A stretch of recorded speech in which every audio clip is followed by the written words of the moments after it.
Welcome to Sri Venkateswara College of Arts and Science, Amalapuram, affiliated to Adikavi Nannaya University, Rajamahendravaram. My name is K. Venkatesh, lecturer in economics. Today I will explain inflation, ద్రవ్యోల్బణము. అసలు ఆ ద్రవ్యోల్బణం అంటే ఏమిటి, దేనిని మనం ద్రవ్యోల్బణం అని చెప్పడం జరుగుతూ ఉంటుంది, ద్రవ్యోల్బణాలకు గల కారణాలు ఏమిటి, ద్రవ్యోల్బణం ఎందువల్ల సంభవిస్తూ ఉంటుంది, ద్రవ్యోల్బణాన్ని నియంత్రించడానికి కంట్రోల్ చేయడానికి ద్రవ్యోల్బణ నివారణ చర్యలు ఏమిటి, ఏ రకమైనటువంటి చర్యలు తీసుకోవడం జరుగుతూ ఉంటుంది. సో ద్రవ్యోల్బణం యొక్క ప్రభావము ఆర్థిక వ్యవస్థ పైన ఏ విధంగా ఉండటం జరుగుతూ ఉంటుంది అనేది మనకి ఇక్కడ ఎక్స్ప్లెయిన్ చేయడం జరుగుతూ ఉంటుంది అన్నమాట. ప్రీవియస్ క్లాసుల్లో మనం చూసినట్లయితే వ్యాపార చక్రాల కోసం మనం చెప్పుకోవడం జరిగింది. అసలు వ్యాపార చక్రాలు అంటే ఏమిటి, వ్యాపార చక్రాల ప్రభావం ఏమిటి, వ్యాపార చక్రాలు ఎందువల్ల సంభవించడం జరుగుతూ ఉంటుంది, వ్యాపార చక్రాల యొక్క దశలు ఏమిటి, వ్యాపార చక్రాలు ఆర్థిక వ్యవస్థలో ఏ విధంగా ఉంటూ ఉంటాయి, ఆర్థిక వ్యవస్థ పైన ఏ విధమైన ప్రభావం చూపించడం జరుగుతూ ఉంటుంది అనే అంశాన్ని మనకి లాస్ట్ క్లాస్లో మనం డిస్కస్ చేయడం జరుగుతూ ఉండింది అనమాట. ఇప్పుడు వచ్చి ద్రవ్యోల్బణము.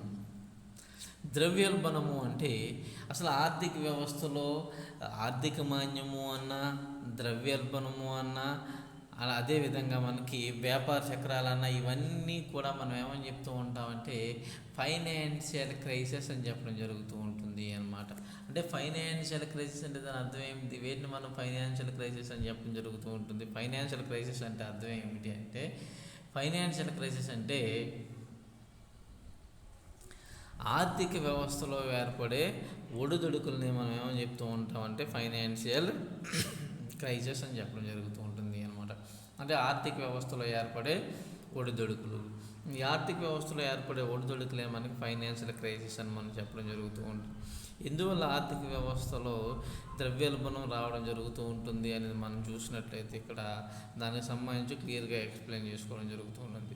ఇక్కడ చూడండి, ద్రవ్యోల్బణం అంటే ఏమిటి, ఒక మాటలో చెప్పాలంటే ద్రవ్యోల్బణం అంటే ఏమిటంటే నిరంతరం ఆర్థిక వ్యవస్థలో ధరల పెరుగుదలనే మనం ఏమని చెప్పడం జరుగుతూ ఉంటుంది అంటే ద్రవ్యోల్బణము అని చెప్తూ ఉంటాము అన్నమాట. అంటే ద్రవ్యోల్బణం అంటే అర్థం ఏమిటి, ఆర్థిక వ్యవస్థలో నిరంతరము ధరలు పెరుగుదలను మనం ఏమని చెప్తూ ఉంటాము, ద్రవ్యోల్బణము అని మనం చెప్పడం జరుగుతూ ఉంటుంది అన్నమాట. ప్రపంచంలోని అనేక ఆర్థిక వ్యవస్థలు ప్రస్తుత కాలంలో ఎదుర్కొంటున్న తీవ్రమైన స్థూల ఆర్థిక సమస్యల్లో ద్రవ్యోల్బణం అనేది అతి ప్రధానమైనటువంటి సమస్యగా మనం చెప్పడం జరుగుతూ ఉంటుంది అనమాట. అంటే ఆర్థిక పరమైనటువంటి సమస్యల్లో ద్రవ్యోల్బణం అనేది అతి ప్రధానమైనటువంటి సమస్యగా మనం చెప్పడం జరుగుతూ ఉంటుంది అనమాట. ఇది అనేక విధాలుగా ఆర్థిక వ్యవస్థను, ప్రజల జీవన విధానాన్ని, అదేవిధంగా ప్రజా సంక్షేమాన్ని ప్రభావితం చేస్తూ ఉంటుంది. అదేవిధంగా ఉత్పత్తి మీద, పంపిణీ మీద ప్రభావం చూపించడం జరుగుతూ ఉంటుంది అన్నమాట. ద్రవ్యోల్బణం అనేది ఆర్థిక పరమైనటువంటి ఒడిదుడుకుల్లో అతి ప్రధానమైనటువంటి సమస్యగా మనం ద్రవ్యోల్బణాన్ని చెప్పడం జరుగుతూ ఉంటుంది అన్నమాట. అంటే ఏమిటి, ద్రవ్యోల్బణం అనేది ఉత్పత్తి మీద, పంపిణీ మీద అంటే డిస్ట్రిబ్యూషన్ అనమాట, పంపిణీ మీద కూడా ద్రవ్యోల్బణం అనేది తీవ్రమైన ప్రభావాన్ని చూపించడం జరుగుతూ ఉంటుంది. అదేవిధంగా ప్రభుత్వ బడ్జెట్ కేటాయింపులలో మార్పులను కూడా ద్రవ్యోల్బణం కలగచేయటం జరుగుతూ ఉంటుంది అని చెప్తూ ఉంటాము అన్నమాట. అంటే ప్రభుత్వం ఏదైతే బడ్జెట్ కేటాయింపులు చేయడం జరుగుతూ ఉంటుందో ఈ బడ్జెట్ కేటాయింపుల్లో కూడా ద్రవ్యోల్బణము తన ప్రభావాన్ని చూపించడం జరుగుతూ ఉంటుంది అన్నమాట. ద్రవ్యోల్బణం తీవ్రమైన కొద్దీ అది ప్రభుత్వాల స్థిరత్వానికి సవాలుగా పరిగణించే అవకాశం అనేది ఏర్పడుతూ ఉంటుంది అన్నమాట. అంటే ద్రవ్యోల్బణం ఎప్పుడైతే పెరుగుతూ ఉంటుందో, తీవ్రం అవుతూ ఉంటుందో, ఈ ద్రవ్యోల్బణం అనేది తీవ్రమైన కొద్దీ అది ప్రభుత్వాల స్థిరత్వానికి సవాలుగా పరిగణించే అవకాశం ఉంటుంది అన్నమాట. అంటే ద్రవ్యోల్బణం అనేది ఏ రూపంలో చూసినప్పటికీ కూడా ఈవెన్ ద్రవ్యోల్బణం అనేది అతి ప్రమాదకరమైనదిగా మనం ఆర్థికమైన సమస్యగా మనం పేర్కొనడం జరుగుతూ ఉంటుంది అన్నమాట. ఇక్కడ చూడండి, అందువలన ద్రవ్యంతో వ్యవహారాలు జరుపుకునే ఈనాటి ఆర్థిక వ్యవస్థల్లో ధరలోని మార్పులు లేక ద్రవ్యలో మార్పులు ఎంతో ప్రాధాన్యత కలిగి ఉంటూ ఉంటాయి. అంటే ప్రస్తుతం ఆర్థికపరమైన కార్యకలాపాలన్నీ దేంతో ముడిపడి ఉంటూ ఉంటుంది అంటే ద్రవ్యం ఆధారంగానే మనం చేయడం జరుగుతూ ఉంటుంది. కాబట్టి ద్రవ్యాన్ని ఉపయోగించి ఆర్థిక కార్యకలాపాలు నిర్వహిస్తూ ఉండటం వల్ల ద్రవ్యం విలువలో మార్పులు సంభవించిన పక్షంలో అనేక రకాలైన సమస్యలు ఉత్పన్నమయ్యే అవకాశం అనేది ఉంటూ ఉంటుంది ద్రవ్యోల్బణం వల్ల అన్నమాట. దాంట్లో ప్రధానంగా చూడండి ఇక్కడ, అందువల్లనే ద్రవ్యోల్బణము దానికి సంబంధించిన ఇతర సమస్యలు ప్రపంచవ్యాప్తంగా ఆర్థికవేత్తల దృష్టిని ఆకర్షించడం జరిగింది అని చెప్తూ ఉంటాము అన్నమాట. వీరు ద్రవ్యోల్బణానికి సంబంధించిన సిద్ధాంతాలను కూడా ప్రతిపాదించడం జరిగింది అని చెప్తూ ఉంటాము అన్నమాట. అంటే ద్రవ్యోల్బణానికి సంబంధించిన సిద్ధాంతాలను కూడా ప్రతిపాదించడం జరిగింది అన్నమాట. ద్రవ్యోల్బణ సమస్య పరిష్కారం కోసం ఆధునిక ప్రభుత్వాలు అనేక విధానపరమైన చర్యలు తీసుకోవడం జరుగుతూ ఉంటుంది. అర్థమైందండి. సో ఈ ఆధునిక ఆర్థిక వ్యవస్థలో ద్రవ్య నిర్వహణ ముఖ్య ధ్యేయాల్లో ధరల స్థాయిని స్థిరీకరించడం చాలా ముఖ్యమైనదిగా, అంటే ధరల్లో అందుబాటులో కూడా హెచ్చుతగ్గులు సంభవిస్తూ ఉంటూ ఉంటాయి. సో అది ద్రవ్యోల్బణానికి కారణం అవుతూ ఉంటుంది అన్నమాట.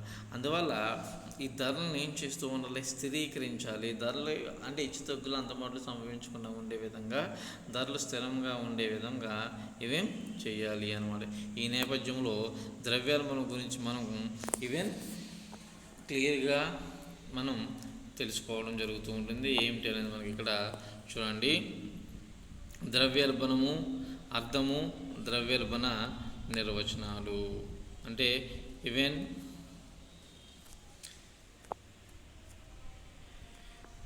Meaning and definition to inflation. Meaning and definition to inflation ఏమిటో చూసినట్లయితే,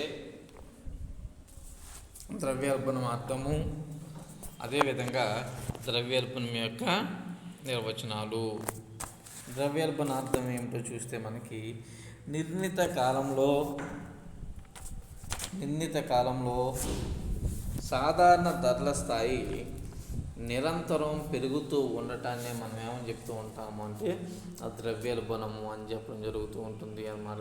అంటే ద్రవ్యోల్బణం అంటే అర్థం ఏమిటి, నిర్ణీత కాలంలో సాధారణ ధరల స్థాయి నిరంతరాయం అంటే కంటిన్యూగా పెరుగుతూ ఉండటాన్నే ద్రవ్యోల్బణం అని పేర్కొనడం జరుగుతూ ఉంటుంది అన్నమాట. అయితే ఒకేసారి ధరల స్థాయి పెరిగి ఆగిపోతే అది ద్రవ్యోల్బణంగా మనం చెప్పడానికి అవకాశం అనేది ఉండదు. అంటే ధరలు పెరుగుతూ ఉండాలి, కానీ ఒకేసారి ధరలు పెరిగి ఆగిపోతే ద్రవ్యోల్బణం కాదు అన్నమాట.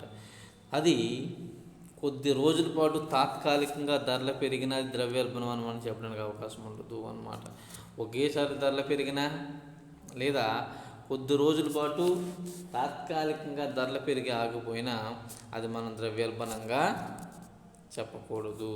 మరి ద్రవ్యోల్బణం అని దేని చెప్తూ ఉంటామంటే దీర్ఘకాలంలో నిరవధికంగా అంటే కంటిన్యూగా ధరలు పెరుగుతూ ఉన్నప్పుడు దానిని మాత్రమే మనం ఏమని చెప్తూ ఉంటాము, ద్రవ్యోల్బణము అని చెప్తూ ఉండాలి అన్నమాట. అంటే ద్రవ్యోల్బణం అంటే ఏమిటి, లాంగ్ రన్ అనమాట. దీర్ఘకాలంలో నిరవధికంగా అంటే కంటిన్యూగా ధరలు పెరుగుతూ ఉన్నట్లయితే దానిని మనం ఏమని చెప్తూ ఉంటాము, ద్రవ్యోల్బణము అని చెప్పడం జరుగుతూ ఉంటుంది. సో ఇక్కడ చూడండి, సాధారణంగా ఆర్థిక వ్యవస్థలో కొన్ని రకాల వస్తువుల ధరలు పెరుగుతూ ఉండటం జరుగుతూ ఉంటుంది అన్నమాట. సాధారణంగా ఆర్థిక వ్యవస్థ ఏమవుతుంది, కొన్ని రకాల వస్తువుల ధరలు పెరుగుతూ ఉంటాయి. అదేవిధంగా మరికొన్ని రకాల వస్తువుల ధరలు తగ్గుతూ ఉంటాయి అన్నమాట. అంటే కొన్ని రకాల వస్తువుల ధరలు పెరగటము, మరికొన్ని రకాల వస్తువుల ధరలు తగ్గుతూ ఉండడం జరుగుతుంది అన్నమాట. ఈ విధంగా ధరల పెరుగుదలను ద్రవ్యోల్బణంగా మనం పేర్కొనడం జరుగుతూ ఉంటుంది. సో అదేవిధంగా చూసినట్లయితే వివిధ రకాలైన వస్తువులతో కూడిన సాధారణ ధరల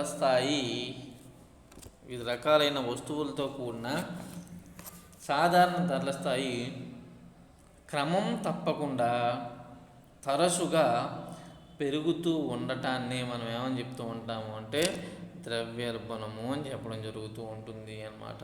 అర్థమైందండి.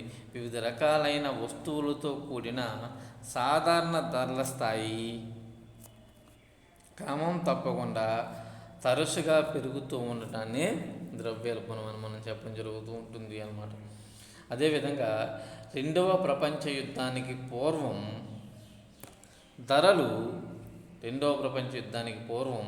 ధరలు అప్పుడప్పుడు మాత్రమే పెరిగేవి. రెండవ ప్రపంచ యుద్ధం తర్వాత ప్రపంచంలోని అన్ని దేశాలలోనూ రెండవ ప్రపంచ యుద్ధం పూర్వం ధరలు అప్పుడప్పుడు పెరుగుతూ ఉంటే రెండవ ప్రపంచ యుద్ధం తర్వాత ప్రపంచంలోని అన్ని దేశాలలో ఆర్థిక వ్యవస్థలు సాధారణంగా నిరంతరాయంగా ధరల పెరుగుదల అనేది మనం చూడటం జరుగుతూ ఉంటుంది. ధరలు పెరుగుతూ ఉండటాన్ని మనం గమనించడం జరుగుతూ ఉంటుంది అన్నమాట. అంటే ధరల స్థాయి ద్రవ్యం విలువ వ్యతిరేక దిశలో పనిచేస్తుంటాయి. తరచుగా ధరల స్థాయి పెరుగుతూ ఉండటం ఆర్థిక వ్యవస్థకు అభిలాషణీయం కాదు. అదేవిధంగా వివిధ రకాలైన పరిస్థితులు ఆయా కాలాలలో ద్రవ్యోల్బణం రావడానికి గల కారణాలను దృష్టిలో ఉంచుకొని ఆర్థికవేత్తలు వివిధ రకాలైన నిర్వచనాలను ఇవ్వడం జరుగుతూ ఉంటుంది. ఆ డెఫినేషన్స్ ఏమిటి అనేది మనకి ఇక్కడ చూసినట్లయితే అంటే ఆ ద్రవ్యోల్బణానికి సంబంధించినటువంటి ఆ డెఫినేషన్స్ ఏమిటో మనకు చూడండి, నిర్వచనాలు ఏమిటనేది మనకి చూసినట్లయితే చూడండి. మొట్టమొదటి ద్రవ్యోల్బణానికి సంబంధించి చాలా ఇంపార్టెంట్ అయినటువంటి డెఫినేషను ఏసీ పీగు ఆచార్య ఏసీ పీగు అనే ఆర్థికవేత్త ద్రవ్యోల్బణానికి సంబంధించినటువంటి ఇచ్చినటువంటి నిర్వచనాన్ని మనం గమనించినట్లయితే ఆయన ఏ విధంగా చెప్పాడో చూడండి. ఆదాయార్జన కార్యకలాపాల కన్నా సాపేక్షంగా ద్రవ్య ఆదాయాలు పెరిగినట్లయితే ఆదాయార్జన కార్యకలాపాల కన్నా సాపేక్షంగా ద్రవ్య ఆదాయాలు పెరిగినట్లయితే దాన్నే ద్రవ్యోల్బణము అని చెప్పేసి ఏసీపీగు అనే ఆర్థికవేత్త చెప్పడం జరిగింది అన్నమాట. ఆదాయార్జన కార్యకలాపాల కన్నా సాపేక్షంగా ద్రవ్య ఆదాయాలు పెరిగినట్లయితే ద్రవ్యోల్బణం సంభవించినట్లుగా చెప్పడం జరుగుతూ ఉంటుంది అని చెప్పేసి ఏసీపీగు అనే ఆర్థికవేత్త మనకి వివరించి చెప్పడం జరిగింది అనమాట. నెక్స్ట్ వచ్చేటప్పటికి ప్రొఫెసర్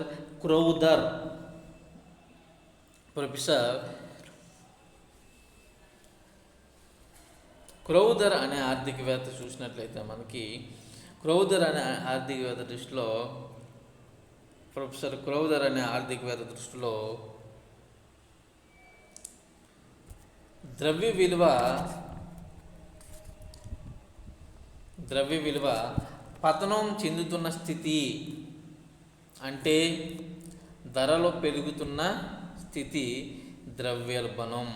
ఇది చాలా సులభమైన రీతిలో ద్రవ్యోల్బణాన్ని క్రౌదర్ అనే అంటే ఆయన దృష్టిలో క్రౌదర్ దృష్టిలో ద్రవ్యోల్బణం అంటే ఏమని చెప్పుకొచ్చాడు?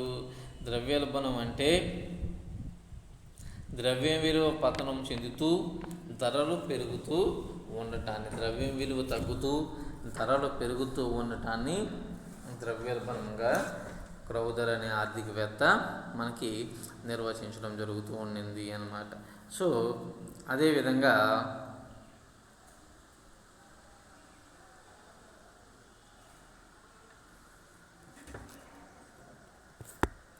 డాల్టన్ అనే ఆర్థికవేత్త తన నిర్వచనంలో ఏ విధంగా వివరించాడు అని చూసినట్లయితే, డాల్టన్ అనే ఆర్థికవేత్త తక్కువ వస్తురాశిని ఎక్కువ ద్రవ్యరాశి తరమటాన్నే ద్రవ్యోల్బణం అంటారు.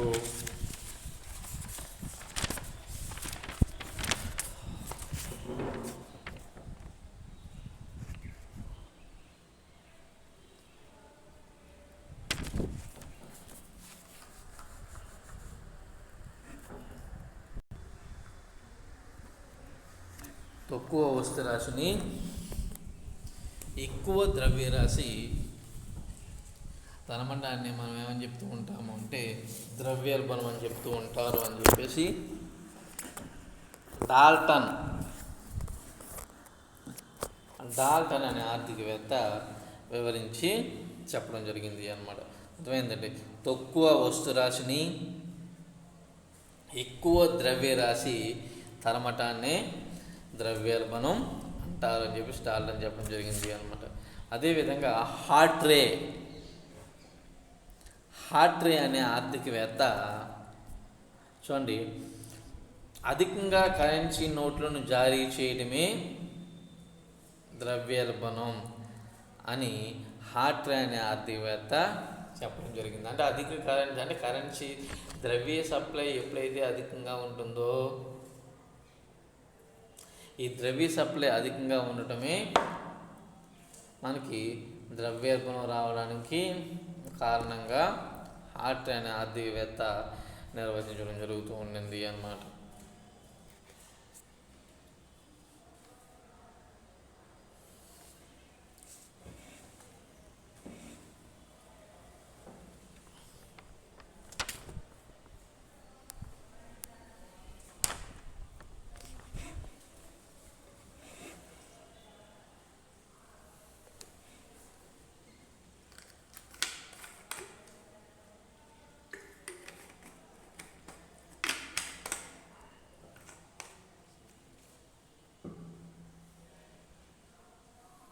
అదేవిధంగా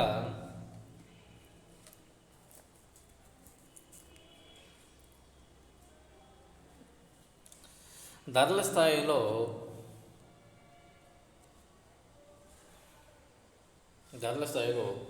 పెరుగుదలను ద్రవ్యోల్బణం సూచిస్తూ ఉంటుంది అని చెప్పేసి శామ్యుల్సన్ అనే ఆర్థికవేత్త నిర్వచించడం జరిగింది అన్నమాట. అంటే ధరల స్థాయిలో పెరుగుదలను ద్రవ్యోల్బణం సూచిస్తూ ఉంటుంది అని చెప్పేసి శామ్యుల్సన్ అనే ఆర్థికవేత్త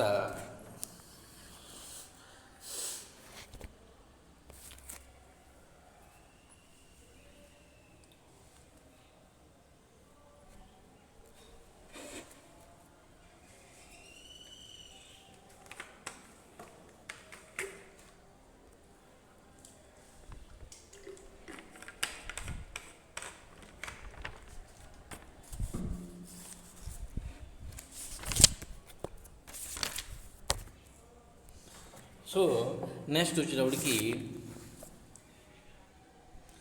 ఇర్విన్ ఫిషర్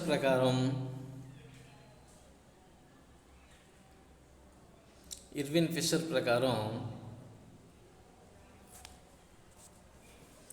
ద్రవ్యోల్బణం అనగా వస్తు సేవలను కొనుగోలు చేయడానికి ఉపయోగించే ద్రవ్యరాశి.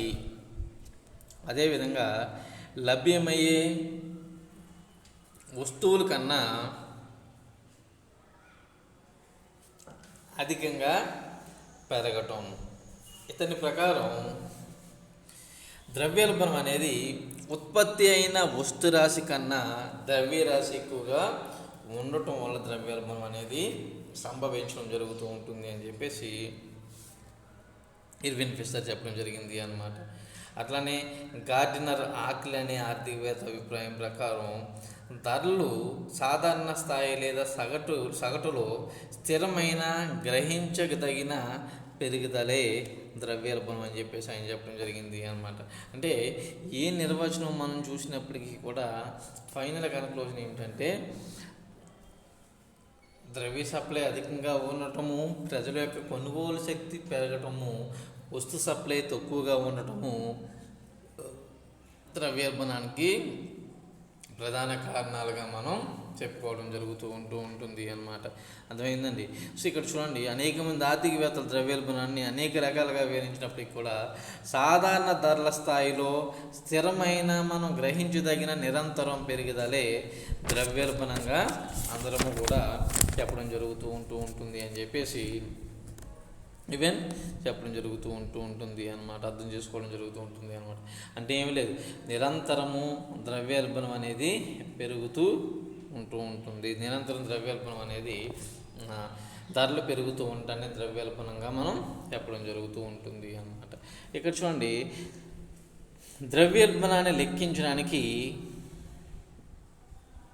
గుర్తించబడిన వస్తువుల సమూహంలో చేర్చబడిన వివిధ రకాలైన వస్తువుల సగటు ధరలని సాధారణ ధరల స్థాయి అని మనం చెప్పడం జరుగుతూ ఉంటుంది అన్నమాట. అంటే ద్రవ్యోల్బణాన్ని లెక్కించడానికి గుర్తించబడిన వస్తువుల సముదాయంలో చేర్చబడిన రకాలైన వస్తువుల సగటు ధరలని సాధారణ ధరల స్థాయి అని మనం చెప్పడం జరుగుతూ ఉంటుంది అన్నమాట. ఏ రకాల వస్తువులను పరిగణలోనికి తీసుకోవాలనే అంశం ఆయా దేశాలు తమ పరిస్థితులకు అనుగుణంగా నిర్ణయించుకోవడం జరుగుతూ ఉంటుంది. అంటే ఏ వస్తువులను తీసుకోవాలి, ఏ వస్తువులను తీసుకోకూడదు అనేది మనం దేన్ని బట్టి డిపెండ్ అవుతూ ఉంటామో ఆ పరిస్థితులను బేస్ చేసుకుని నిర్ణయించుకోవడం జరుగుతూ ఉంటుంది. సో ఇక్కడ చూడండి, ద్రవ్యోల్బణానికి సంబంధించినంత వరకు 2 రకాలైన ధరల సూచికలు అందుబాటులో ఉన్నట్లుగా మనం చెప్పడం జరుగుతూ ఉంటుంది అన్నమాట. ద్రవ్యోల్బణానికి సంబంధించినంత వరకు 2 రకాలైనటువంటి ధర సూచికలు అందుబాటులో ఉన్నవి. అవి టోకీ ధర సూచి, హోల్సేల్ ప్రైస్ ఇండెక్స్ అని చెప్తూ ఉంటాం, WPI అంటే ఏమిటి? హోల్సేల్ ప్రైస్ ఇండెక్స్, టోకు ధరల సూచి. హోల్సేల్ ప్రైస్ ఇండెక్స్ అంటే ఏమిటి అంటే టోకు ధరల సూచి, WPI అని మనం చెప్పడం జరుగుతూ ఉంటుంది అన్నమాట. రెండోది ఏమిటి అంటే వినియోగదారుల ధరల సూచి. అంటే వినియోగదారుల ధరల సూచి అంటే ఏమిటి అంటే కన్జ్యూమర్ ప్రైస్ ఇండెక్స్, మనం దీన్ని CPI అని చెప్పడం జరుగుతూ ఉంటుంది అన్నమాట. అంటే WPI, CPI ఈ 2 సూచికల ఆధారంగా ద్రవ్యోల్బణ రేటును, ద్రవ్యోల్బణ పెరుగుదలను అధ్యయనం చేయటం జరుగుతూ ఉంటుంది. అసలు CPI అంటే మనం కన్జ్యూమ్ చేసిన వస్తువులను బేస్ చేసుకుని, మనం కన్జ్యూమ్ చేసిన వస్తువుల ధరల్లో వచ్చే పెరుగుదలను బేస్ చేసుకుని ఈవెన్ ద్రవ్యోల్బణాన్ని గణన చేయడం జరుగుతూ ఉంటుంది. హోల్సేల్ ప్రైస్ ఇండెక్స్ అంటే ఎవరైతే రిటైల్ అమ్మకందారులు ఉంటూ ఉంటారో వాళ్ళు అమ్మేటటువంటి ధరలను బేస్ చేసుకుని ఈవెన్ మనకి ద్రవ్యోల్బణాన్ని లెక్కించడం జరుగుతూ ఉంటుంది అన్నమాట. సో ద్రవ్యోల్బణాన్ని లెక్కిస్తుండగా భారతదేశంలో టోకు ధరలు చూసి ఆధారంగానే ద్రవ్యోల్బణాన్ని లెక్కిస్తుండగా చాలా దేశాలు వినియోగదారులు చూసి ఆధారంగా ద్రవ్యోల్బణాన్ని లెక్కించడం జరుగుతూ ఉంటుంది. కానీ మన దేశంలో దేని బేస్ చేసుకుని ధరలు లెక్కిస్తూ ఉంటారు? టోకు ధరలు చూసి, అంటే హోల్సేల్ ప్రైస్ ఇండెక్స్ WPIని బేస్ చేసుకునే భారతదేశంలో ద్రవ్యోల్బణాన్ని లెక్కించడం జరుగుతూ ఉంటుంది.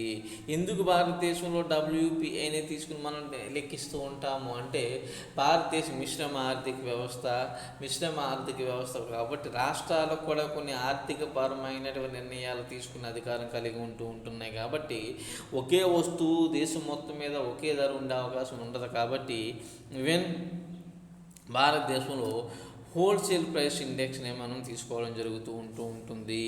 సో వినియోగదారులు కానీ చాలా దేశాల్లో జనరల్గా మనకి క్యాపిటలిస్ట్ కంట్రీస్లో జనరల్గా వినియోగదారుల ధరలు చూసినే మనం చూపించడం జరుగుతూ ఉంటుంది అనమాట. ఈ విధంగా ధరలు చూసి ఆధారంగా లెక్కించడం వల్ల ద్రవ్యోల్బణం ధరల చూసి సంఖ్య లేక పాయింట్ పెరుగుదలగా పేర్కొనడం జరుగుతూ ఉంటుంది అనమాట. అసలు ద్రవ్యోల్బణం రేట్ ఆఫ్ ఇన్ఫ్లేషన్, ద్రవ్యోల్బణ రేటు అంటే రేట్ ఆఫ్ ఇన్ఫ్లేషన్ అని చెప్పడం జరుగుతూ ఉంటుంది అన్నమాట. అసలు ద్రవ్యోల్బణ రేటు అంటే ఏమిటో మనం ఇక్కడ చూడండి. ఒక సంవత్సర కాలంలో ఆర్థిక వ్యవస్థలో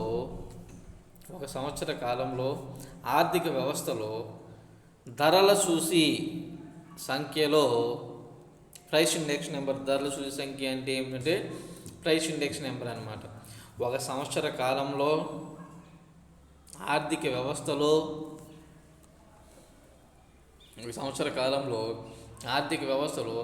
ధరల చూసి సంఖ్యలో ప్రైస్ ఇండెక్స్ నెంబర్, ధరల చూసి సంఖ్య అంటే అర్థం ఏమిటి అంటే ప్రైస్ ఇండెక్స్ నెంబర్. ఈ ధరల చూసి సంఖ్యలో వచ్చిన మార్పు శాతంగా ద్రవ్యోల్బణాన్ని తెలియచేయటం జరుగుతూ ఉంటుంది. దీన్ని ద్రవ్యోల్బణ రేటు అని చెప్పడం జరుగుతూ ఉంటుంది. దీన్ని కింది సమీకరణం ద్వారా మనం చెప్పుకోవచ్చు. ఇక్కడ చూడండి, ద్రవ్యోల్బణ రేటు ఈక్వల్ అంటే ద్రవ్యోల్బణ రేటు కోసం మనం తెలుసుకోవాలి కాబట్టి అది ముందు రాస్తూ ఉంటాం. ద్రవ్యోల్బణ rate equal to P I N pin T అంటే ఏమిటి? ప్రస్తుత సంవత్సరం ధరల చూసి సంఖ్యను మనం ఏమని చెప్తూ ఉంటాము? ప్రస్తుత సంవత్సరం ధరల చూసి సంఖ్య అంటే price index number at present year. Price index number at present year అంటే ఈ minus price index number T-1 అంటే సరిగ్గా టీకి సంవత్సరం క్రితం ధరలు చూసి అంటే లాస్ట్ ఇయర్ ధరలు చూసి అంటే ప్రస్తుత ధరల ద్రవ్యోల్బణ రేటు ఏ విధంగా మనం అంచనా వేస్తూ ఉంటాము? ప్రస్తుత ధరలు సూచి సంఖ్య మైనస్ లాస్ట్ ఇయర్ గత సంవత్సరం ధరల సూచి సంఖ్య బై ప్రస్తుత ధరల సూచి సంఖ్య ఇంటూ 100 చూపించినట్లయితే మనకి ద్రవ్యోల్బణ రేట్ ఏ విధంగా ఉందో చెప్తూ ఉంటాం అనమాట. అర్థమైందా? అంటే ఈ సంవత్సరం ధరల చూసి సంఖ్య ఎంత ఉందో చూసి ఆ నెంబర్ వేయాలి. అంటే ఎగ్జాంపుల్, ఈ సంవత్సరం ధరల చూసి సంఖ్య 1000 అనుకోండి, లాస్ట్ ఇయర్ వచ్చి 800 అనుకోండి. అంటే అక్కడ పిఐఎన్టీ ఎంత అవుతుంది? 1000 అవుతుంది. మైనస్ PINT-1 ఎంత అవుతుంది? 800 అవుతుంది. అంటే లాస్ట్ ఇయర్ 800 అనుకున్నాం కాబట్టి బై ప్రజెంట్ ఇయర్ ప్రైస్ ఎంత? 1000 అంటే 1000 మైనస్ 800 బై 1000 ఇంటూ దాన్ని మొత్తాన్ని దేంతో చేయాలి మనం? 100తో మనం చేసినట్లయితే ఆ సంవత్సరం ప్రైస్ ఇండెక్స్ ఎంత అనేది మనకి తెలిసిపోవడం, ద్రవ్యోల్బణ రేట్ ఎంత అనేది మనకి తెలిసిపోవడం జరుగుతూ ఉంటుంది అనమాట. అర్థమైందండి? ద్రవ్యోల్బణ రేట్ ఏ విధంగా మనం కాలిక్యులేట్ చేస్తూ ఉంటాము? ప్రజెంట్ ఇయర్ ధరలు మైనస్ లాస్ట్ ఇయర్ ధరలు బై ప్రజెంట్ ఇయర్ ధరలు ఇంటూ 100. అర్థమైందండి? ఈ విధంగా మనం చేసినట్లయితే ద్రవ్యోల్బణం అనేది ఎంత ఉంది అనేది ఈజీగా మనం ద్రవ్యోల్బణ రేట్ ఏ విధంగా ఉంది అనేది మనం తెలిసిపోతూ ఉంటుంది. చాలా క్లియర్గా చిన్నది ఈజీగా మనం అబ్జర్వ్ చేయొచ్చు అనమాట. అలానే ద్రవ్యోల్బణము ఆర్థిక వ్యవస్థలో ఏ రకమైన లక్షణాలను కలిగి ఉంటుంది? Characteristics of influence in the economy system. లేదా ఎకానమీ అని చెప్తూ ఉంటాం. ఏ రకమైన లక్షణాలు కలిగి ఉంటుందో మనం చూసినట్లయితే అంటే ద్రవ్యోల్బణం అనేది ఆర్థిక వ్యవస్థలో ఉంది అని మనం చెప్పడానికి ఏ రకమైనటువంటి లక్షణాలు కలిగి ఉందో మనం చూసినట్లయితే ద్రవ్యోల్బణం ఉన్న ఆర్థిక వ్యవస్థ ప్రధానంగా ఈ క్రింది లక్షణాలు కలిగి ఉంటాయి. అవి ఏమిటి? ఆ లక్షణాలు ఏమిటి? ఏ రకమైన లక్షణాలు కలిగి ఉంటాయో మనం చూసినట్లయితే మొట్టమొదటిగా ఆర్థిక వ్యవస్థలో సాధారణ ధరల స్థాయి నిరంతరం పెరుగుతూ ఉంటుంది. సాధారణ ధరల స్థాయి నిరంతరము పెరుగుతూ ఉంటుంది. అదేవిధంగా ద్రవ్య సప్లై ఆర్థిక వ్యవస్థలో ఎక్కువగా ఉంటుంది. ఆర్థిక వ్యవస్థలో సాధారణ ధరల స్థాయి నిరంతరం పెరుగుతూ ఉంటుంది. అంటే ద్రవ్యోల్బణం అంటేనే అర్థం ఏమిటి? ధరల పెరుగుదలనే, అంటే ధరలో నిరంతరం పెరుగుదల, అంటే స్వల్పకాలంలో పెరుగుదల వచ్చినా లేదా కొద్ది కాలం పాటు పెరుగుదల వచ్చి ఆగిపోయినా దాన్ని మనం ద్రవ్యోల్బణంగా చెప్పడానికి అవకాశం ఉండదు. ఎందుకంటే ధరలు రోజు మారుతూనే ఉంటూ ఉంటారు, రోజు ధర మారుతూ ఉంటుంది కాదని చెప్పేసి మనం దాన్ని ద్రవ్యోల్బణం అని చెప్తూ ఉంటామా? రోజు ధరలు మారినంత మాత్రాన మనం ద్రవ్యోల్బణంగా చెప్పడానికి అవకాశం అనేది ఉండదు. ద్రవ్యోల్బణం అని మనం ఏం చెప్తూ ఉంటాము? ధరలు అనేవి నిరంతరం మారుతూ ఉండాలి. ధరలు నిరంతరం మారుతూ ఉండాలి. అంటే ఆర్థిక వ్యవస్థలో సాధారణ ధరల స్థాయి నిరంతరం పెరుగుతూ ఉండడం జరుగుతుంది. ఆర్థిక వ్యవస్థలో సాధారణ ధరలు నిరంతరం, అంటే కంటిన్యూగా ధరలు అలా రేజ్ అవుతూ ఉన్నట్లయితే దాన్ని మనం ద్రవ్యోల్బణం అని చెప్పడం జరుగుతూ ఉంటుంది అన్నమాట. ఆర్థిక వ్యవస్థలో ధరల స్థాయి నిరంతరం పెరుగుతూ ఉంటుందని మనం ద్రవ్యోల్బణము అని చెప్పడం జరుగుతూ ఉంటుంది అన్నమాట. రెండవది ఏమిటో చూడండి, ద్రవ్య సప్లై ఆర్థిక వ్యవస్థలో ఎక్కువగా ఉంటుంది. అంటే ద్రవ్యోల్బణానికి గల కారణం ఎలా ఏమిటి? ద్రవ్య సప్లై అధికంగా ఉండటం అనేది కూడా ఒక ప్రధాన కారణమే. ఎప్పుడైతే ప్రజల దగ్గర ద్రవ్య సప్లై అధికంగా ఉంటుందో, అధిక మొత్తంలో ద్రవ్యం కలిగి ఉంటారో ప్రజలు, తత్ఫలితంగా ఏమవుతుంది? ప్రజల యొక్క కొనుగోలు శక్తి పెరుగుతుంది. ఎప్పుడైతే ప్రజల యొక్క కొనుగోలు శక్తి పెరిగిందో, వస్తు సప్లై డిమాండ్కి సరిపడగా లేనప్పుడు ధరలు ఆటోమేటిక్గా పెరగడం జరుగుతూ ఉంటుంది. అందువల్ల ద్రవ్య సప్లై ఆర్థిక వ్యవస్థలో ద్రవ్యోల్బణ కాలంలో ఎక్కువగా ఉండటం వల్ల ద్రవ్యోల్బణం అనేది సంభవించడం జరుగుతూ ఉంటుంది. మొదట ఏమిటి? సాధారణంగా ఎప్పుడు ధరలు పెరుగుతూ ఉంటారు. రెండు, ద్రవ్య సప్లై ఎక్కువగా ఉండడం వల్ల ధరలు పెరుగుతూ ఉంటాయి. మూడోది, ప్రభుత్వం యొక్క బడ్జెట్ చాలా అధికంగా ఉండటము. అంటే బడ్జెట్లో రెవెన్యూ మరియు మూలధన ఖాతాల లోటు అధికంగా ఉండటము. అంటే ప్రభుత్వం చేసే అనేక రకాలైనటువంటి కార్యక్రమాల కారణంగా ప్రజల దగ్గర ద్రవ్య సప్లై పెరిగి, ప్రజల కొనుగోలు శక్తి పెరిగి, తత్ఫలితంగా దేశ ఆర్థిక వ్యవస్థలో ఈవెన్ ద్రవ్యోల్బణం సంభవించడానికి అవకాశం అనేది ఏర్పడుతూ ఉంటుంది అన్నమాట. దానికి మనం ఎగ్జాంపుల్గా చూడండి, ప్రభుత్వం చేసే వ్యయాన్ని మనం రెండు రకాలుగా చెప్తూ ఉంటాము. రెవెన్యూ వ్యయము అని చెప్తూ ఉంటాము, మూలధన వ్యయము అని చెప్తూ ఉంటాము అన్నమాట. సాధారణంగా రెవెన్యూ వ్యయము, మూలధన వ్యయము, రెవెన్యూ వ్యయము, మూలధన వ్యయం అని రెండు రకాలుగా మనం డిఫైన్ చేస్తూ ఉంటాం. ప్రభుత్వం చేసే వ్యయాన్ని రెవెన్యూ వ్యయము, మూలధన వ్యయం అని రెండు రకాలుగా డిఫైన్ చేస్తాం.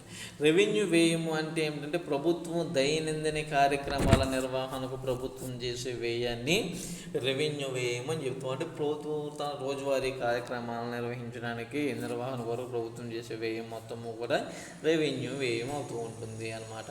అంటే ప్రభుత్వ నిర్వహణకు అవసరమైనటువంటి వ్యయము.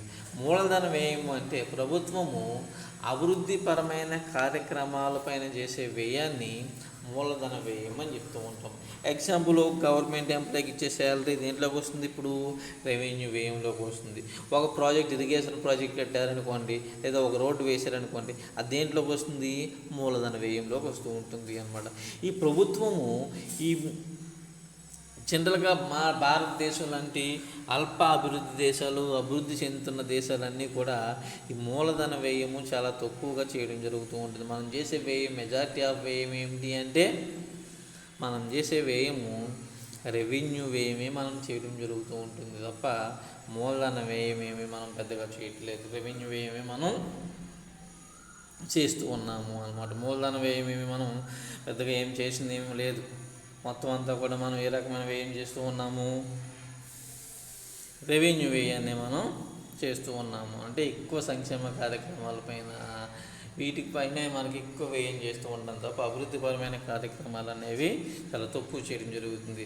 తత్ఫలితంగా రెవెన్యూ లోటు, మూలధన ఖాతా లోటు కూడా అధికంగా ఏర్పడుతూ ఉంటుంది. తత్ఫలితంగా ద్రవ్యోల్బణం అనేది రావడానికి అవకాశం అనేది ఉంటూ ఉంటుంది అన్నమాట.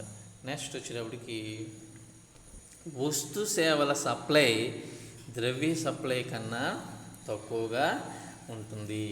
వస్తు సేవల సప్లై దేనికన్నా తక్కువగా ఉంటుంది? ద్రవ్య సప్లై కన్నా తక్కువగా ఉంటుందని చెప్తూ ఉంటాము అనమాట. అంటే వస్తు సేవల యొక్క సప్లై ద్రవ్య సప్లై కన్నా తక్కువగా ఉంటుంది. అంటే ద్రవ్యోల్బణం రావడానికి ప్రధాన కారణం ఏమిటి? సప్లై తక్కువగా ఉండి డిమాండ్ ఎక్కువగా ఉండటం. డిమాండ్ ఎందుకు ఎక్కువగా ఉంది? ప్రజలు ద్రవ్య సప్లై అంటే ద్రవ్య సప్లై ఎక్కువగా ఉండటం వల్ల ప్రజల యొక్క ఆదాయాలు పెరగడం. ప్రజల ఆదాయాలు పెరగడం వల్ల ఏమవుతుంది? పెరిగిన ఆదాయాల మొత్తాన్ని కూడా వస్తు సేవలపైనే ఖర్చు చేయడం జరుగుతుంది. తత్ఫలితంగా ధరలు పెరిగి ద్రవ్యోల్బణం అనేది ఏర్పడుతూ ఉంటుంది. ఇక్కడ చూడండి, వస్తు సేవల సప్లై ద్రవ్య సప్లై కన్నా తక్కువగా ఉంటుంది.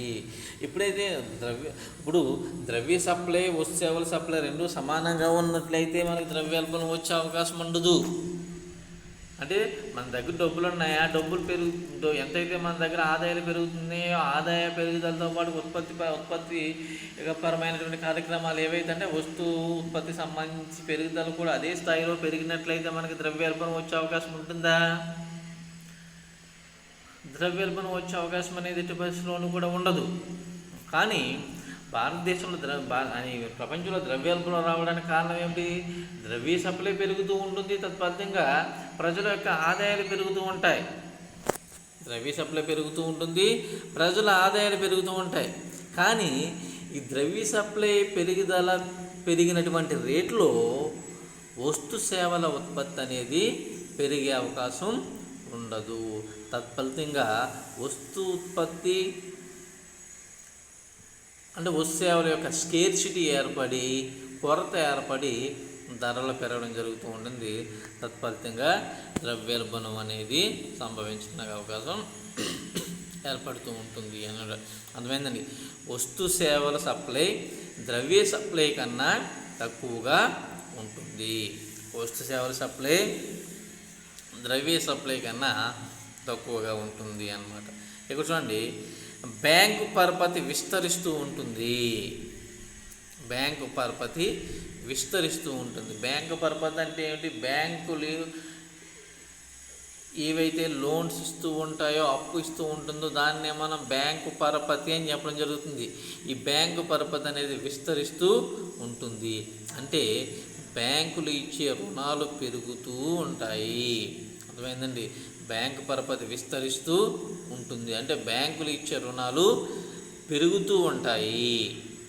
ఎప్పుడైతే బ్యాంకు రుణాలు పెరుగుతూ ఉంటాయో తత్ఫలితంగా ఏమవుతూ ఉంటుంది? బ్యాంకు రుణాలు ఎప్పుడైతే పెరుగుతూ ఉంటాయో, బ్యాంకులు ఇచ్చే రుణాలు ఎప్పుడైతే పెరుగుతూ ఉంటాయో తత్ఫలితంగా ఏం జరుగుతూ ఉంటుంది? బ్యాంకులు ఇచ్చే రుణాలు పెరగడం వల్ల ప్రజల ఆదాయాలు పెరుగుతూ ఉంటాయి. ప్రజల ఆదాయం పెరిగినట్లు ఏమవుతుంది? పెరిగిన ఆదాయం వల్ల వస్తు సేవలపైనే ఖర్చు చేయడం జరుగుతుంది. తత్ఫలితంగా వస్తు సేవలకు డిమాండ్ పెరుగుతుంది. వస్తు సేవలకు డిమాండ్ పెరిగిన రేట్లో సప్లై పెరుగుతుందా అంటే వస్తు సేవలకు డిమాండ్ పెరిగినటువంటి రేట్లో సప్లై పెరిగే అవకాశం అనేది ఉండదు. తత్ఫలితంగా ద్రవ్యోల్బణం అనేది సంభవించడం జరుగుతూ ఉంటుంది. సో నెక్స్ట్, బ్యాంక్ రుణాల్లో ఎక్కువ భాగం అనుత్పాదక కార్యకలాపాల కోసం, అంచనా వ్యాపారం కోసం కేటాయించుతూ ఉండడం జరుగుతూ ఉంటారు అన్నమాట. అంటే బ్యాంక్ దగ్గర అప్పు తీసుకుంటే జనరల్గా మనకి ఏ పర్పస్ మీద అప్పు తీసుకుంటూ ఉంటాము అంటే మనం చేసే కార్యక్రమాలు రెండు రకాలుగా చెప్తూ ఉంటాము. ఉత్పాదక కార్యకలాపాలని చెప్పేసి, రెండు అనుత్పాదక కార్యకలాపాలని చెప్పేసి. ఉత్పాదక కార్యకలాపాలంటే మనం తీసుకునే అప్పు మనకి తిరిగి ఆదాయం సమకూర్చే దానిపైన పెట్టుబడిగా పెట్టినట్లయితే దాన్ని మనం ఉత్పాదక వ్యయము, ఉత్పాదక కార్యకలాపాలు చేసేటటువంటి వ్యయంగా మనం చెప్తూ ఉంటాము. అనుత్పాదక కార్యకలాపం అంటే ఏ విధమైనటువంటి ఆదాయం రాని దానిపైన మనం పెట్టే ఖర్చు అనుత్పాదక వ్యయం అవుతూ ఉంటుంది. బ్యాంకుల దగ్గర నుంచి మనం అప్పు తీసుకుంటాము, లోన్ రూపంలో తీసుకున్న అప్పు మొత్తము కూడా మనం ఏం చేస్తూ ఉంటాము? మ్యాక్సిమం లోన్ అంతా కూడా అనుత్పాదక కార్యకలాపాలపైన ఎక్కువ వ్యయం చేయడం జరుగుతూ ఉంటుంది.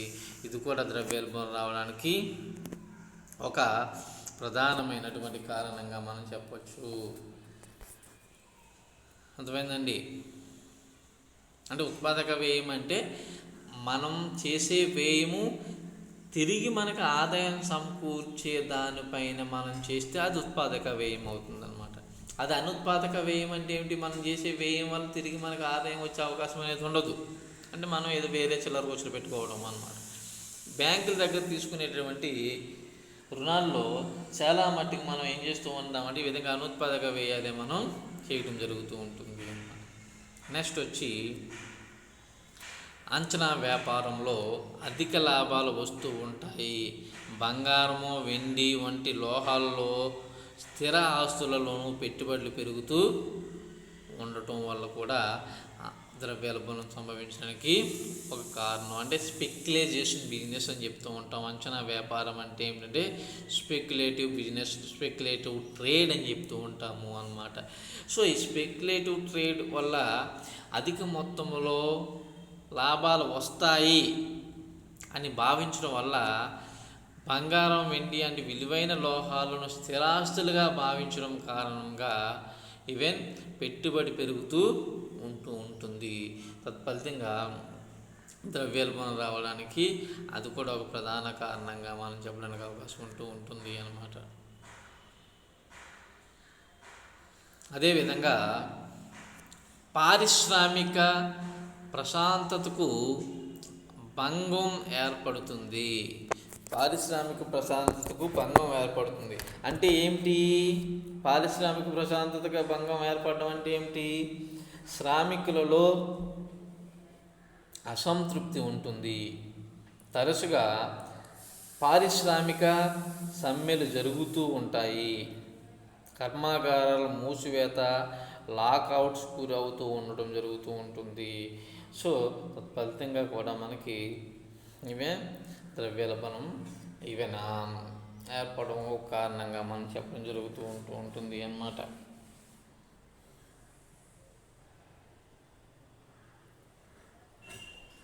నెక్స్ట్ వచ్చి ప్రభుత్వ వ్యయం పెరుగుతుంది.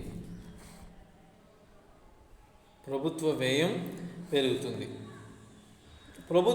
పెరగడం వల్ల ఏ రకమైన ప్రాబ్లమ్స్ వస్తూ ఉంటాయి చూసినట్లయితే పన్నులు, రుణాలు పెరుగుతూ ఉంటాయి.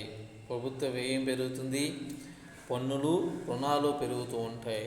లోటు ద్రవ్య విధానాన్ని అనుసరిస్తూ ఉండటం వలన ఆర్థిక వ్యవస్థలో ద్రవ్య సప్లై పెరుగుతూ ఉంటుంది. జనరల్గా ఎప్పుడైతే ప్రభుత్వ వ్యయం పెరుగుతూ ఉందో, ప్రభుత్వ వ్యయం అనేది ఎప్పుడైతే పెరుగుతూ ఉందో, ప్రభుత్వ వ్యయం పెరిగినప్పుడు ఖచ్చితంగా ప్రజల యొక్క ఆదాయాలు పెరుగుతూ ఉంటాయి. ఎందుకు ప్రభుత్వ వ్యయం పెరిగితే ప్రజల ఆదాయాలు ఎందుకు పెరుగుతూ ఉంటాయి? దానికి కారణం ఏమిటి? ప్రభుత్వ వ్యయం పెరిగింది, ప్రభుత్వ వ్యయం పెరిగినప్పుడు ప్రజల ఆదాయాలు ఎందుకు పెరుగుతూ ఉంటాయి? ప్రభుత్వ వ్యయం పెరిగినప్పుడు ప్రజల ఆదాయాలు ఎందుకు పెరుగుతాయి? ప్రభుత్వం చేసే వ్యయము ఏ విధంగా ఉంటుందంటే, ప్రభుత్వం ఎంత చెప్పుకున్నాం, చేసే వ్యయం ఎక్కువ వ్యయము రెవెన్యూ వ్యయమే చేస్తూ ఉంటుందంటే సంక్షేమ కార్యక్రమాలపైన అయితేనేమి ఇటువంటి వాటిపైన ఎక్కువ వ్యయం చేయడం జరుగుతూ ఉంటుంది. ప్రభుత్వం చేసి ఈ వ్యయం ప్రజలకు ఆదాయాలు అవుతుంటారు, అనేక కార్యక్రమాలు చేస్తూ ఉంటారు. పెన్షన్లు ఇవ్వడం కానివ్వండి, సబ్సిడీస్ ఇవ్వడం కానివ్వండి, పెన్షన్స్ ఇవ్వడము, సబ్సిడీస్ ఇవ్వడము, ఇటువంటి కార్యక్రమాలు చేస్తూ ఉంటారు. ఈ కార్యక్రమాలు చేయడం వల్ల ఆటోమేటిక్గా ప్రజల యొక్క ఆదాయాలు పెరుగుతూ ఉంటుంటాయి. ప్రజల ఆదాయాలు పెరుగుతూ ఉండడం వల్ల ఆటోమేటికలీ మనకి ఏమవుతూ ఉంటుంది? ఈవెన్ ప్రజల యొక్క కొనుగోలు శక్తి పెరుగుతూ ఉంటుంది. ఈ కొనుగోలు శక్తి పెరగడం వల్ల ఈ కొనుగోలు శక్తి పెరిగిన రేషియోలో ఆదాయము ఈవెన్ వస్తువుల ఉత్పత్తి అనేది పెరగలేకపోతూ ఉంటుంది. ఫలితంగా ద్రవ్యోల్బణం అనేది సంభవించడం జరుగుతూ ఉంటుంది. అదేవిధంగా పన్నులు పెరుగుతూ ఉంటాయి, రుణాలు పెరుగుతూ ఉంటాయి. లోటు ద్రవ్య అంటే అభివృద్ధి చెందుతున్న భారతదేశం లాంటి దేశాలు ఏం చేస్తూ ఉంటాయంటే లోటు ద్రవ్య విధానాన్ని అనుసరించడం జరుగుతూ ఉంటుంది అనమాట. లోటు బడ్జెట్ విధానాన్ని అనుసరిస్తూ ఉంటాయి. తత్ఫలితంగా ఆర్థిక వ్యవస్థలో ద్రవ్య సప్లై పెరగడం జరుగుతూ ఉంటుంది అన్నమాట. నెక్స్ట్ వచ్చేటప్పటికి ఆర్థిక వ్యవస్థలో బ్లాక్ మార్కెట్స్, వాటిని నల్ల బజార్లు అని చెప్పి, నల్లగా ఉంటాయని కాదు, బ్లాక్ మార్కెట్స్ అన్నమాట. సో ఆర్థిక వ్యవస్థలో ఈ బ్లాక్ మార్కెట్స్ ఎక్కువగా జరుగుతూ ఉంటాయి. నల్లధనం పెరుగుతూ ఉండటమే కాకుండా అది చలామణిలో కూడా వస్తూ ఉంటుంది. అంటే గవర్నమెంట్కి దొంగ లెక్కలు చూపి దాచుకునేటువంటి డబ్బులు మనం బ్లాక్ మనీ అని చెప్తూ ఉంటాము అన్నమాట. సో ఈ విధంగా ఇవన్నీ కూడా విచ్చలవిడిగా ఆర్థిక వ్యవస్థలో ద్రవ్య సర్క్యులేషన్ పెరిగిపోవడం, అంటే మనీ సర్క్యులేషన్ పెరిగిపోవడం కారణంగా ఈ ద్రవ్యోల్బణం అనేది సంభవించడం జరుగుతుంది ధరల పెరుగుదల వల్ల. అంటే ఎప్పుడైతే విపరీతంగా మనీ సర్క్యులేషన్ పెరిగిపోవడం వల్ల, ప్రజల ఆదాయాలు పెరిగిపోవడం వల్ల తత్ఫలితంగా ఈవెన్ ధరల స్థాయి పెరిగి ఈ ధరల స్థాయి నిరంతరం అలా రేజ్ అవుతూ ఉంటే తత్ఫలితంగా ద్రవ్యోల్బణం అనేది ఏర్పడుతుంది. ఈ ద్రవ్యోల్బణం అనేది ప్రధానంగా మనకి ఆర్థికంగా మనం ప్రధానమైనటువంటి సమస్యగా, ఆర్థిక సమస్యగా దీన్ని మనం పేర్కొనడం జరుగుతూ ఉంటుంది అన్నమాట. అర్థమైందండి?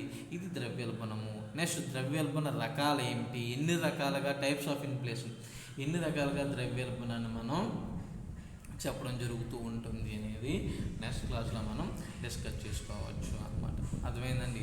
ద్రవ్యోల్బణం అంటే ఏమిటి, ద్రవ్యోల్బణం నిర్వచనాలు, అలా ద్రవ్యోల్బణ రేటు, ద్రవ్యోల్బణం లక్షణాలు ఏమిటి అనేది మనం ఇప్పుడు చెప్పుకున్నాము అన్నమాట. అర్థమైందండి? ద్రవ్యోల్బణం అంటే ఏమని చెప్పాను, నిరంతరం ధరల పెరుగుదలని మనం ఏమని చెప్తూ ఉంటామంటే ద్రవ్యోల్బణము అని చెప్తూ ఉంటారు అని చెప్పాను. ఆ ద్రవ్యోల్బణ నిర్వచనాలు అంటే అనేక మంది ఆర్థికవేత్తలు హార్ట్ నిర్వచనం అవ్వచ్చు, అట్లానే మనకి అనేక మంది ఆర్థికవేత్తలు చెప్పిన నిర్వచనాలు మనం చెప్పుకోవడం జరుగుతుంది. శామ్యుల్సన్ నిర్వచనము, క్రౌదర్ నిర్వచనము, అనేక మంది ఆర్థికవేత్త నిర్వచనాలు చెప్పుకున్నాము. అట్లనే ద్రవ్యోల్బణ రేట్ అంటే ఏమిటి మనం చెప్పుకున్నాము, ద్రవ్యోల్బణ లక్షణాలు ఏమిటి మనం చెప్పుకున్నాము. నెక్స్ట్ క్లాస్ ఏం చెప్పుకోవాలి, ద్రవ్యోల్బణ రకాలు, ద్రవ్యోల్బణాన్ని ఎన్ని రకాలుగా వర్గీకరించడం జరిగింది అనేది నెక్స్ట్ క్లాస్లో డిస్కస్ చేయొచ్చు అన్నమాట. అర్థమైందండి? Okay, thank you.